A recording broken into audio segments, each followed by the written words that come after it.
আজকাল ভোরের দিকে হঠাৎই ঘুমটা ভেঙে যায়। শত চেষ্টা করেও আর বিছানায় থাকতে পারে না সুমন। সে অল্প পরিসর ব্যালকনিতে চলে আসে।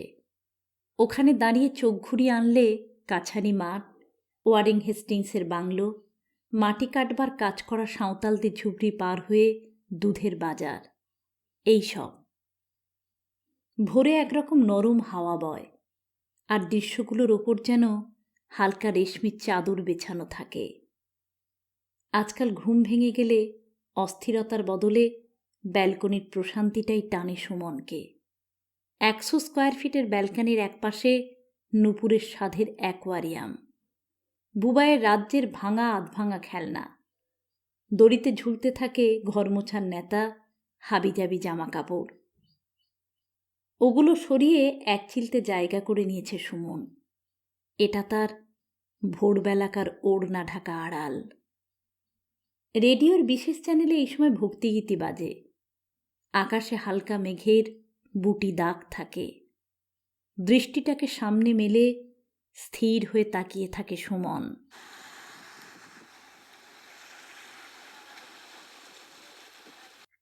অনুভবে আসে এই হাওয়ার মধ্যে অন্যরকম এক হাওয়া, আলোর মধ্যে অন্যরকম এক আলো।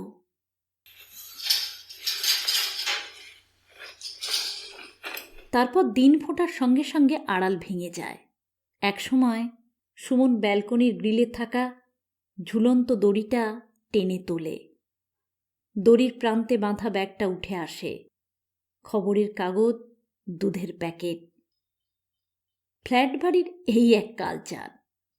এরকম অসংখ্য দড়ি ঝুলছে ফ্ল্যাট বাড়ির ওপরের তলাগুলো থেকে। এগুলো মাটির সঙ্গে সংযোগ সূত্র। এরপর শুরু হয় সুমনের ব্যস্ত দিন। আজ কিন্তু দিনটা অন্যভাবে শুরু হলো। বিছানায় শুয়েই একটা চিৎকার চেঁচামেচির শব্দ শুনতে পেল সুমন। গেটের দারোয়ানের উচ্চস্বরে আওয়াজ শোনা যাচ্ছিল। তার সঙ্গে পাল্লা দিয়ে এক মহিলার চিৎকার। যদিও মাঝে মাঝে এমনটাই ঘটে। হাউজিংয়ের গেটে দরোয়ানদের ঘর। কয়েকটা চুরির ঘটনা ঘটে যাওয়ার পর সেলসম্যান, ভবঘুরে, ভিখারি কাউকেই আর ভেতরে ঢুকতে দেওয়ার অনুমতি দেয় না এরা। নতুন লোক এলে জিজ্ঞাসাবাদ করে ভিজিটার রেজিস্টারে নাম লিখিয়ে তবে ছাড়ে দারোয়ানরা। ব্যালকনিতে ঝুঁকে সুমন দেখল এক বৃদ্ধা হাতে প্লাস্টিক ব্যাগ ঝুলিয়ে দরোয়ানের সঙ্গে ভেতরে ঢোকার জন্য হম্বিতম্বি করে যাচ্ছে। সুমনের সঙ্গে চোখাচোখি হতে দারোয়ান কলকল করে উঠল, স্যার, একে চেনেন? এত বলছি আপনি ভুল করছেন, তবু আপনার নাম ধরে হম্বিতম্বি করে যাচ্ছে বুড়ি। কেমন নিশ্চিন্ততার সঙ্গে কথা বলে যাচ্ছে দারোয়ান। সুমনের স্টেটাসের সঙ্গে বুড়ির চেহারার অবশ্যই কোনো মিল নেই। হাই ইনকাম গ্রুপের 1200 স্কোয়ার ফুটের ফ্ল্যাট। সামনের পরিসরে প্লাস্টিকে ঢাকা সুমনের দামি গাড়ি। সুমন অবাক হল। এই সাত সকালে কে আসতে পারে তার কাছে? সে কিছু বলবার আগেই তাকে লক্ষ্য করে ফেলেছে বুড়ি। প্রায় আর্তনাদের মতো চিৎকার করে উঠল সে, ওরে গনা রে, আমি তোর সেজ মাইমা। মাইমাকে দেখা মাত্র আনন্দ ভয় জড়ানো এক মিশ্র অনুভব হল সুমনের। গনা ডাকটা কতদিন পরে শুনল সুমন। নিমেষে মায়ের ভাঙাচোরা মুখটা ভেসে এলো মনের পর্দায়। সারাটা জীবন একটা নিজস্ব ঠাকুর ঘরের স্বপ্ন ছিল মায়ের, দেওয়া হয়নি। আশ্রমপাড়া ইটমালি বাড়িটা ছেড়ে এলেও যেন এখনও সেখানে থেকে গেছে সুমনের একটা পাঁজর। আর স্মৃতি ভুলতে চাইলেও এখান থেকে ওখান থেকে উড়ে আসা নানা অনুষঙ্গ তাকে মনে করিয়ে দেয় আশ্রমপাড়ার জীবন। এই মুল্লাইড আবাসনে নিজেকে রবাহুত বলে মনে হয়। আশ্রমপাড়ার বাড়িটা যেন একটা গভীর ক্ষত, জড়িয়ে আছে মজ্জায়। সাময়িক আবেগটা কেটে যেতেই একটা বিরক্ত এলো সুমনের মনে। ছোট ভাই রাজেন নিশ্চয়ই তাকে ঠিকানাটা দিয়েছে। ওর ঘাড়েই গছিয়ে দিয়েছে ভবঘুরে মাইমাকে। সেজ মামা মারা যাবার পর মাইমা ভবঘুরেই বটে। মেয়ের বিয়ে হয়েছে জামশেদপুরে, জামাই খোঁজও নেয় না। শেষ বয়সে মাইমা ঘুরছে আত্মীয়র খোঁজে, একটা নিশ্চিন্ত আশ্রয়ের আশায়। মা বেঁচে থাকতে আশ্রম পাড়ার বাড়িতেই মাইমা কাটিয়ে গেছে দিনের পর দিন। মায়ের সঙ্গে ঘুরে বেরিয়েছে মন্দিরে, হরিসভার আসরে। দুজনে জড়াজড়ি করে বসে দেশের বাড়ির গল্পে মেতেছে। কখনো সুমন এসে পাশে বসেছে।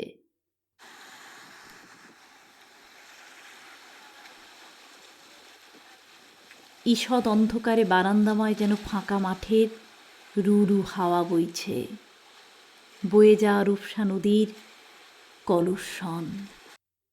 তখন বড় ছুতে ইচ্ছা করেছে মায়েদের সংলগ্ন বিষাদ।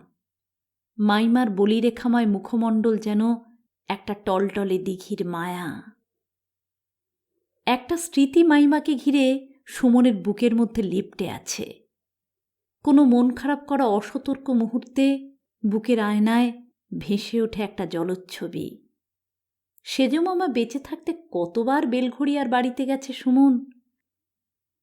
পাকা পুঁই মিটুলি মাখা এক থালা রঙিন ভাত সুমনের সামনে। মাইমা যেন সাক্ষাৎ অন্নপূর্ণা। খাবার পর মুখ মোছার সময় মাইমার শাড়ির আঁচলে যেন বাতাবি ফুলের সৌরভ। এক সময় কোথায় ভোকাট্টা হয়ে গেল ছবিগুলো। সুমনের বিয়ে হলো, মা চলে গেল। কয়েকটা প্রমোশনের গাঁট পেরোতেই সুমন এখন একটা বড় অফিসের মেজকর্তা। নিজের ছেলেটাও অন্যরকম হয়ে গেল। নূপুরের অবদমিত স্বপ্ন ধরতে ছোট্ট পায়ে ছুটছে।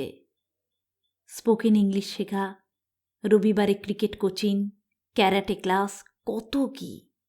তার উপর ক্লাস 4 এক রাশ বইয়ের বোঝা, 3 প্রাইভেট টিউটর। সুমনের মাঝে মাঝে ক্ষোভ হয়। মনে হয় প্রমোশন মিথ্যা, মিথ্যাই কাঁচের জীবন, মিথ্যা মূল্যাই ডাবাসন। সব ছাপিয়ে একটা দিঘির মায়া, বাতাবি ফুলের ঘ্রাণ তাকে পাগল করে দেয়। চকিতে মনে আসে এক থালা পুঁই মিটুলি মাখা রঙিন ভাতের দৃশ্যটা।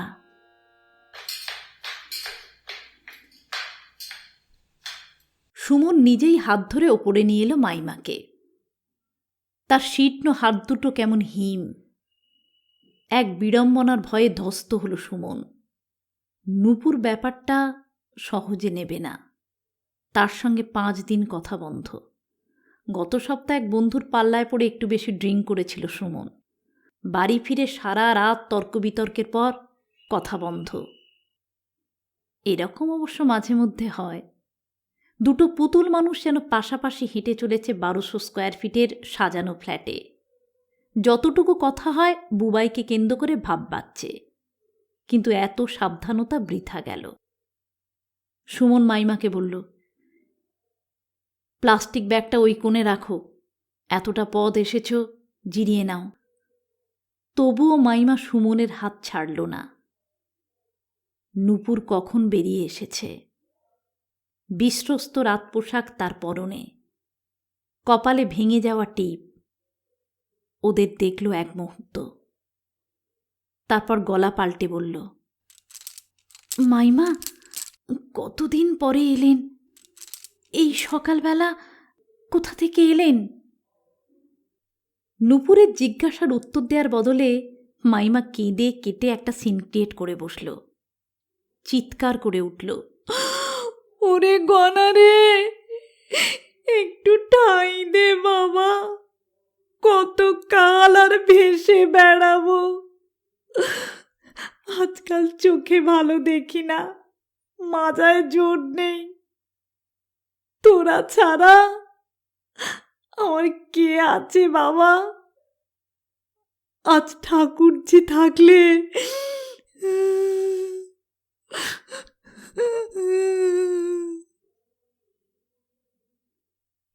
আবার গুঙিয়ে কেঁদে উঠল মাইমা।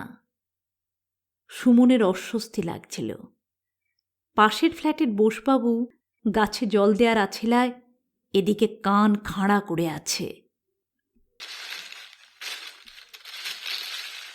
বুবাইটা মহাদুষ্টু। কখন এসে বুড়ির প্লাস্টিকের ব্যাগটা হাটকে ফেলেছে মেঝেতে। দামি টাইলসের মেঝেতে ছড়কুটে যাচ্ছে মাইমার সংসার।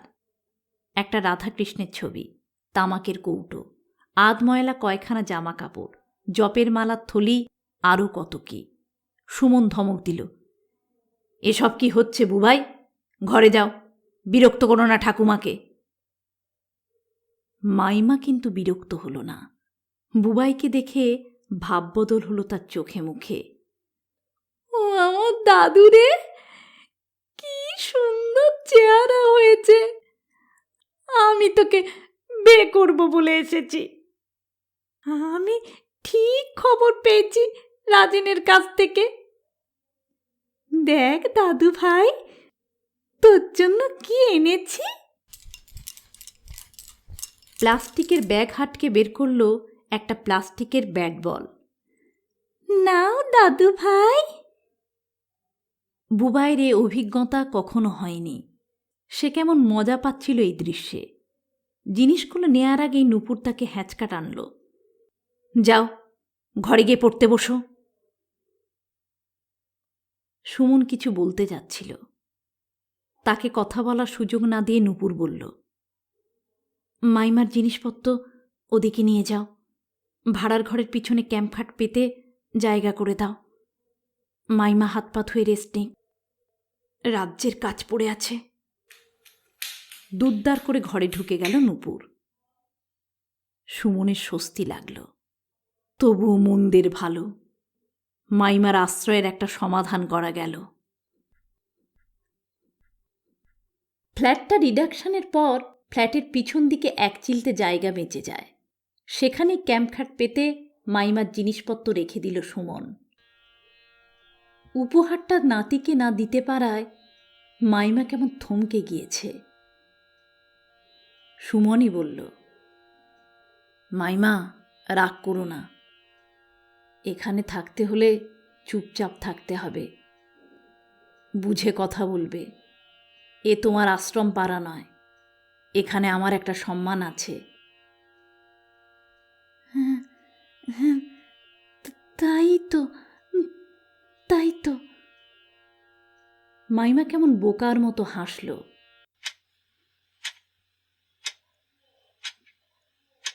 রাতে শুয়ে কথা শুরু করল নুপুর। বলল, একটা কথা বলছি, ঠান্ডা মাথায় শুনবে, সেন্টিমেন্টাল হবে না কিন্তু। আমরা বাড়িতে থাকবার জন্য একটা লোক খুঁজছি। এটা আমাদের প্রয়োজন। মাইমার প্রয়োজন আশ্রয়। সে বুবাইকে দেখবে, আমার হাতে হাতে কাজ করবে। কিছুদিন দেখে প্রয়োজন হলে কিছু টাকা হাত খরচও আমরা দিতে পারি।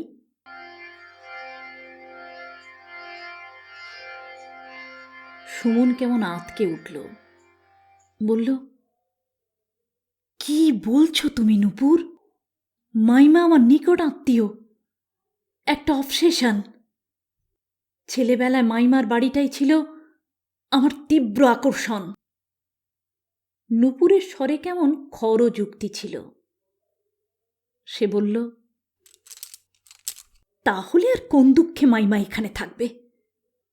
এরপর তো তুমি বলবে আমার ভাইয়ের আয় কম, সে তার সংসার নিয়ে এখানে এসে থাকুক।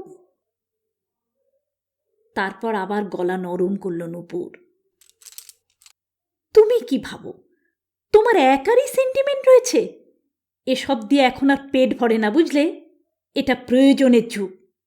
মাইমাকে টাকা হাতে না দিতে পারো, ব্যাংকে তার নামে অ্যাকাউন্টে জমা দিও।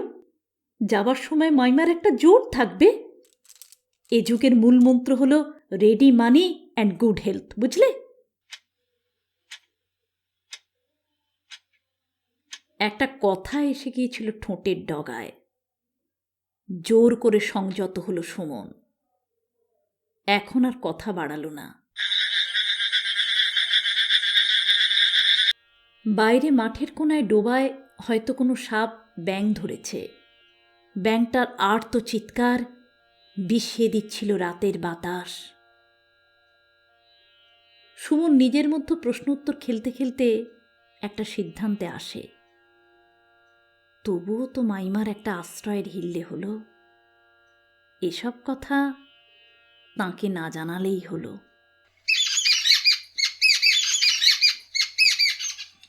পরদিন থেকে মাইমা নতুন উদ্যমে ফিরে এলো। সকালে উঠে সুমন দেখল মাইমা বুবাইয়ের জিনিসপত্র টিপটপ করে গুছিয়ে রেখেছে। রান্নাঘরে কাজ করছে নূপুর। মাইমা সবজি কেটে জলে ধুচ্ছে আর বকবক করে যাচ্ছে। দৃশ্যটা দেখে খুব আরাম পেল সুমন। কিন্তু বিড়ম্বনা হলো অন্য জায়গায়। সেদিন অফিস থেকে ফিরে ক্যাম্পাসে ঢুকতেই সে দেখল মাইমা দুজন দারায়ণের সঙ্গে ঘুরে ঘুরে বেড়াচ্ছে ক্যাম্পাসে। দেশের বাড়ির গল্প করতে করতে একসময় সমস্বরে হেসে উঠল তারা। সুমনকে দেখে কলকল করে উঠল মাইমা। তোদের জায়গাটা খুব ভালো রে। রাজু আর অসীম কি যত্ন করেছে আমার। ওদের ঘরে আমাকে রান্না করে খাইয়েছে। আমি বলেছি একদিন তোদেরও রান্না করে খাওয়াবো। সেবার রূপসাতে আমি আর ঠাকুরছি। ওদের গল্প বাঁধা পেয়েছে সুমনের উপস্থিতিতে। দরোয়ান দুজন কেমন সসংকোচে দাঁড়িয়ে পড়েছিল একপাশে। মাইমা সেসবে ভ্রুক্ষেপ নেই। কথা বলছে তো বলেই চলেছে। সুমনের খুব রাগ হলো। মাইমা যেন তার পেলব জীবনকে ধ্বংস করতে এসেছে। এ ক্যাম্পাসে সবাই স্টেটাস সচেতন। কেউ পারতপক্ষে কারোর সঙ্গে কথা বলে না। রাস্তায় দেখা হলে কেবল হেসে শুভেচ্ছা বিনিময় করে। সকলের দেখা হয় রবীন্দ্র জয়ন্তী বা পুজোর সময় কমিউনিটি হলে। সেবার এল1-এর সনদরক্ষিতের বাড়িতে এসে কিছুদিন ছিল তার ভাইপো।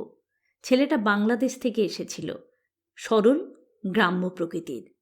পুজোর ভাসানের সময় মদ খেয়ে হল্লা করায় তাকে নিয়ে নানান কথা হাসাহাসি হয়েছিল হাউজিং কমিটিতে। সুমনের আতঙ্ক হল মাইমাকে নিয়ে কোনো ঝামেলায় যেন সে জড়িয়ে না পড়ে।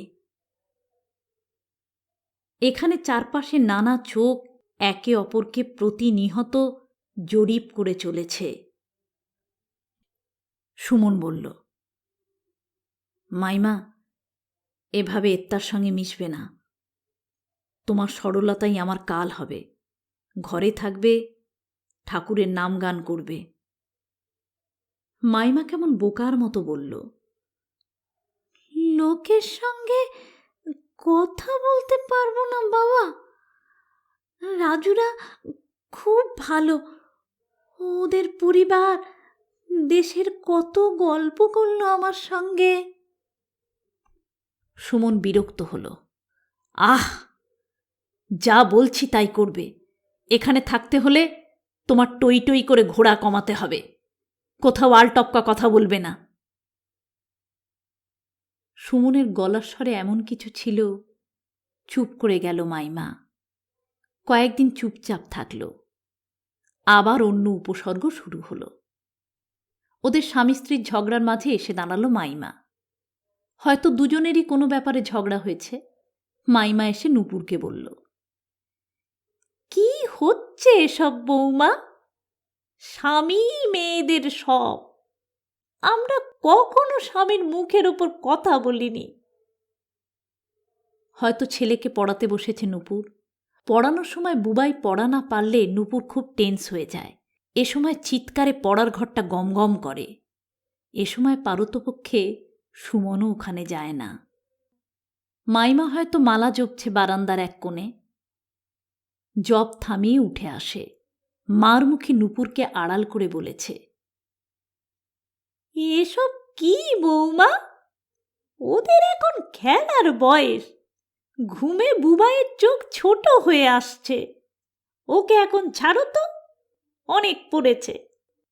মা হওয়া অত সহজ নয় বুঝলে। মাকে মাথা ঠান্ডা রাখতে হয়। খড় চোখে তাকিয়েছে নূপুর। তারপর মাইমাকে ধমকে দিয়েছে, বেরোন এখান থেকে। মাইমা, আপনার সাহস দিন দিন বেড়ে যাচ্ছে। কে ডেকেছে আপনাকে এখানে? খবরদার এখানে ঢুকবেন না আপনি। সুমনের ভেতর কেমন বিধ্বস্ত হয়ে যাচ্ছে। এ কি বিড়ম্বনায় পড়া গেল।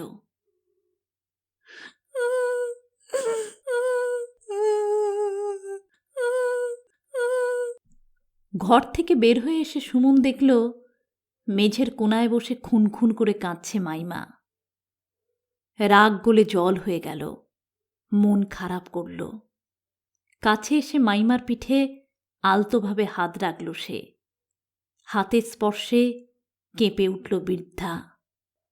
সুমন বলল, কেন এমন করো মাইমা? বৃদ্ধা মানুষ, তোমার এসবে কি দরকার বলো তো? মাইমা শ্যাওলা জড়ানো চোখে কেমন ফ্যাল ফ্যাল করে তাকিয়ে রইল। এমন অসহায় দৃষ্টির কাছে সুমন দাঁড়াতে পারল না। রাতে শুয়ে প্রবল রাগে ফেটে পড়ল নূপুর। বলল, তোমার আশকারাতেই এসব হয়েছে। তোমার এত প্রেম ভালোবাসা থাকলে বাইরে গিয়ে দেখাতে। মাইমাকে এখানে আমদানি করা তোমার একটা ষড়যন্ত্র। আমাকে তুমি কখনো সম্মান দাওনি, এখন বাইরে লোক দিয়ে আমাকে অপমান করাচ্ছ। সুমন বলল, কি বলছো তুমি? এক অসহায় বৃদ্ধা, যার সাত কুলে কেউ নেই, যে নিজেই মরে আছে, তার সাহস আছে তোমাকে অপমান করবার? আসলে মাইমা বোকা গ্রাম্য মহিলা, একান্নবর্তী পরিবারে সারা জীবন থেকে এসেছে। সে আসলে এখানে নিজের পজিশনটাই বুঝতে পারছে না। মায়ের মতো স্নেহের দাবিতে কথাগুলো বলেছে তোমাকে। আচ্ছা, আমি কাল ধমকে দেব। নূপুর ঝাঁঝিয়ে উঠল, তোমার ওই নরম কথায় চিড়ে ভিজবে না। মাইমাকে বাড়ি থেকে সরাতে না পারলে আমি নিজের পথ নিজে দেখে নেব। এত সাহস যে মল্লিকবাবুর ফ্ল্যাটে গিয়ে কাল মাইমা ঘন্টা দুয়েক টিভি দেখেছে আর বকবক করেছে। তার কথার তো কোনো লাগাম নেই। এবার এটা নিয়ে মল্লিকবউ কি করবে ভেবে দেখেছ? আর আমি দুধ দিয়ে কালসাপ পুষতে রাজি নই। কথাটা শুনে সুমনেরও রাগ হল। মল্লিকবাবুর ফ্ল্যাট 3 তলায়। লোকটা কি কোম্পানিতে জেনারেল ম্যানেজার। দেমাকে মাটিতে পা পড়ে না। তার ছেলে বুবাই স্কুলে পড়ে। ছেলেদেরকে কেন্দ্র করেই একবার ঝগড়া হয়েছিল 2 ঘরে। তারপর থেকে 2 পরিবারে কথা বন্ধ। সেখানে গিয়ে মাইমা কি বলতে কি বলেছে কে জানে।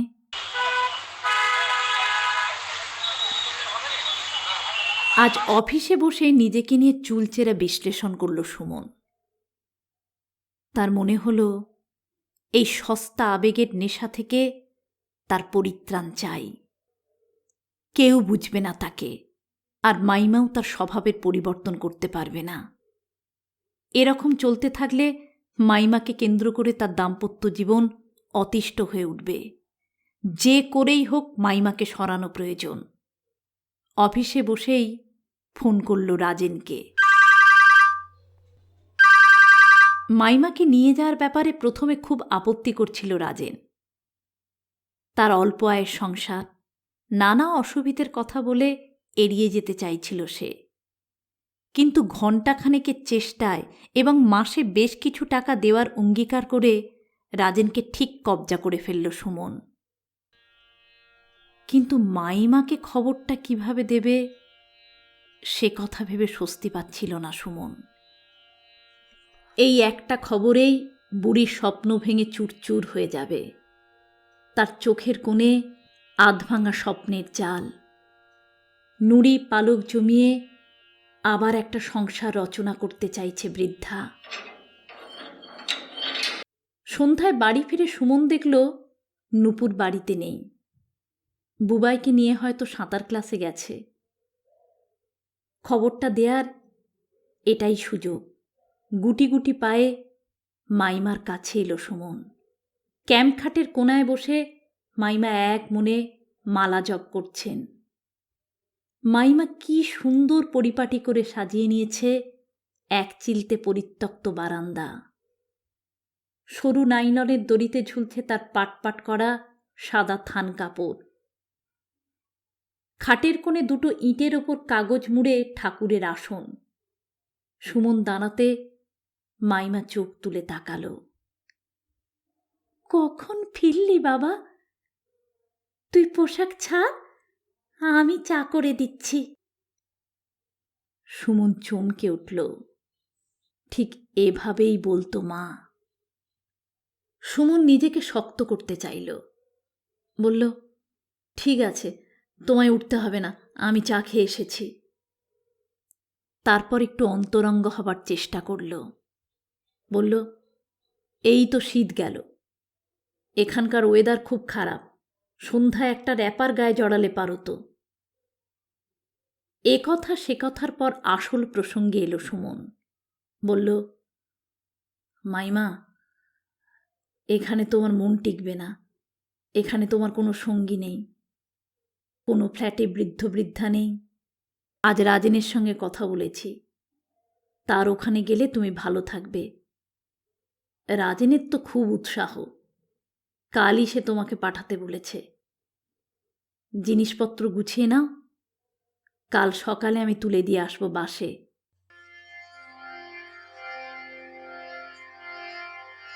প্রথমে কথাটা চমকে উঠেছিল মাইমা, তারপর ক্রমে একটা বিষাদ ছড়িয়ে পড়ল তার মুখমণ্ডলে। বিষাদটা থম মেরে রইল অনেকক্ষণ। তারপর কেমন একটা ম্লান হাসল মাইমা।